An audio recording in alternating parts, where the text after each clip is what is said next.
जय हिंद साथियों। तो चलिए आज हम लोग क्लास 10th का इतिहास पढ़ते हैं। इसके पहले हम जो भी क्वेश्चन बता चुके हैं वो पहले जाकर उसको देखिए वीडियो, तब इसके बाद देखिएगा। तो चलिए आज का क्वेश्चन हम स्टार्ट करते हैं। आज का पहला क्वेश्चन है जालवेरिन क्या था। तो एग्ज़ाम के दृष्टि से ये सब बहुत अच्छा क्वेश्चन है। मैं क्वेश्चन छोड़ छोड़ के पढ़ा रहा हूँ, जो एग्ज़ाम के दृष्टि से अच्छा क्वेश्चन है वही पढ़ा रहा हूँ, ठीक है।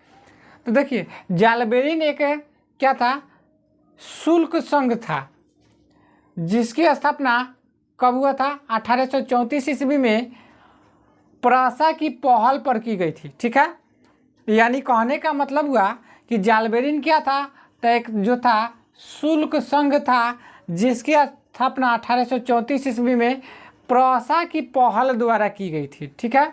इसके बाद कह जालवेरिन का लक्ष्य जर्मन के लोगों को आर्थिक रूप से एक राष्ट्र में बांधना, ठीक है। यानी कहने का मतलब हुआ कि इसका लक्ष्य था जालवेरिन का क्या लक्ष्य था, तो लक्ष्य था जर्मन के लोगों को आर्थिक रूप में एक राष्ट्र के रूप में बांधना था, ठीक है। इसमें अधिकांश लोग जो थे क्या थे, जर्मन थे, क्या थे, जर्मन थे, ठीक है। चलिए अगला क्वेश्चन की तरफ चलते हैं। इसको भी लगाइएगा। रक्त और लौह की नीति से आप क्या समझते हैं। ये जो है बिहार बोर्ड की दृष्टि से बहुत अच्छा क्वेश्चन है। इसको आप लोग अच्छे तरीके से याद कर लीजिएगा और नोट्स बना लीजिएगा, ठीक है। तो कह रहा है रक्त और लौह की नीति से आप क्या समझते हैं, समझिए क्या कह रहा है। इधर से हम बताते हैं। तो देखिए रक्त और लौह का नीति का अवलंबन बिस्मार्क ने किया था। किसने किया था, बिस्मार्क ने किया था। ये आप लोगों से ऑब्जेक्टिव में भी पूछा जाता है, रक्त एवं लौह की नीति का अवलंबन किसने किया था, तो क्या बताएंगे, रक्त एवं लौह की नीति का अवलंबन जो किया था बिस्मार्क ने किया था। उसके बाद कह रहे रक्त और लौह की नीति का तात्पर्य है दुश्मनों से निर्मम होना, तलवार का इस्तेमाल करना, और कह रहा है कठोरता और सख्ती, और क्या कर रहा है, खून बहाना है। यानी कहने का मतलब हुआ रक्त एवं लौह की नीति जो होता है इसका तात्पर्य कह रहा है दुश्मनों से क्या होना, निर्मम होना। उसके बाद कह रहा है तलवार का इस्तेमाल करना, उसके बाद कठोरता और सख्ती और खून बहाना होता है, ठीक है। इस नीति ने क्या किया, दुश्मनों के खिलाफ हिंसक आतंकवाद को नियोजित किया। यानी कहने का मतलब हुआ रक्त एवं लौह की नीति का अवलंबन जो किया था बिस्मार्क ने, ये अपने दुश्मनों के प्रति जो था क्या कह रहा था कि जो था निर्मम होना, तलवार का इस्तेमाल करना। यानी कहने का मतलब वो अपने दुश्मन से लड़ने के लिए हम लोग क्या करेंगे, बहुत सारा हथियार का उसमें प्रयोग कर सकते हैं, ठीक है। उम्मीद है कि ये चीज़ आप लोगों को समझ में आया होगा। अब क्वेश्चन कर रहा है डेनमार्क से युद्ध किन रियासतों के कारण हुआ। डेनमार्क से युद्ध किन रियासतों के कारण हुआ। तो देखिए कह रहा है डेनमार्क के दक्षिण हिस्से में स्लेस्विग और होल्स्टीन नामक दो प्रदेश थे। कह रहा है डेनमार्क के दक्षिणी हिस्से में स्लेस्विग और क्या थे, होल्स्टीन नामक दो प्रदेश थे, ठीक है। उसके बाद कह रहा है स्लेस्विग में 2/3 जो थे जर्मन थे, क्या थे, 2/3 जो था जर्मन था। उसके बाद कह रहा है उन प्रदेशों पर डेनमार्क ने अधिकार कर लिया था। यानी कहने का मतलब हुआ इसका जो 2 प्रदेश थे दक्षिणी हिस्से में, वो जो थे क्या कर लिया था, डेनमार्क ने उस पर क्या कर लिया था, अधिकार कर लिया था। उसके बाद कहा लिहाजा बिस्मार्क ने ऑस्ट्रिया को क्या किया, अपने पक्ष में कर लिया। यानी बिस्मार्क जो था उसको क्या किया, अपने पक्ष में कर लिया, ठीक है, ऑस्ट्रिया को, ठीक है।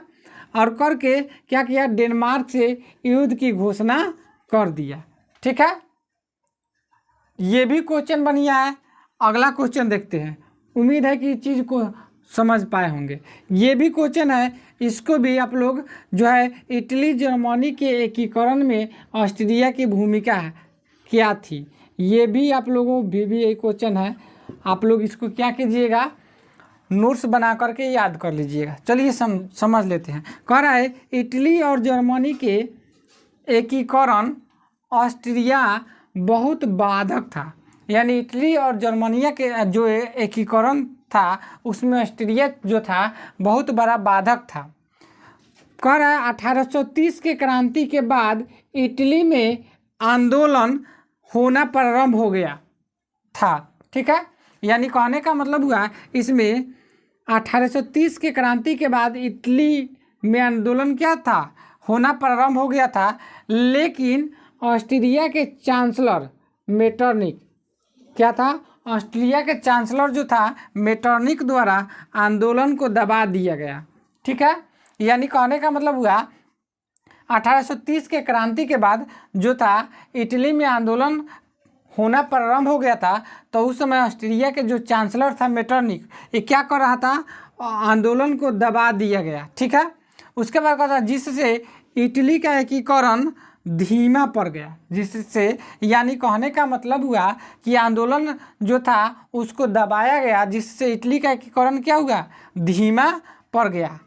इसी प्रकार जर्मनी में भी मेटरनिक द्वारा क्या किया जाता था, जर्मनी में मेटरनिक द्वारा क्या किया जाता था, आंदोलन को दबाया जा रहा था। ठीक है, यानी कहने का मतलब हुआ जब यहाँ इटली में आंदोलन का प्रारंभ हो रहा था तो उस आंदोलन को जो ऑस्ट्रिया का चांसलर मेटरनिक था उस आंदोलन को क्या कर रहा था, दबा दे रहा था। ठीक है, जिससे क्या होता, इटली का एकीकरण धीमा हो गया था।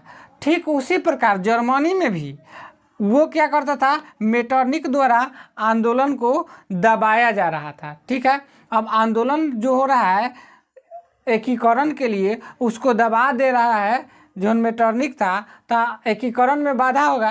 तो कह रहा है कि यही जो था एकीकरण जो था उसमें, यानी इटली और जर्मनी के एकीकरण में ऑस्ट्रिया की क्या भूमिका थी। तो यही सब सारी चीज़ों को हम लोग लिख देंगे बोर्ड में जो एग्ज़ाम में आएगा। ठीक है, तो चलिए इसको एक बार स्क्रीनशॉट ले लीजिए। उम्मीद है कि इस चीज़ों को आप लोग अच्छे तरीके से समझ पाए होंगे।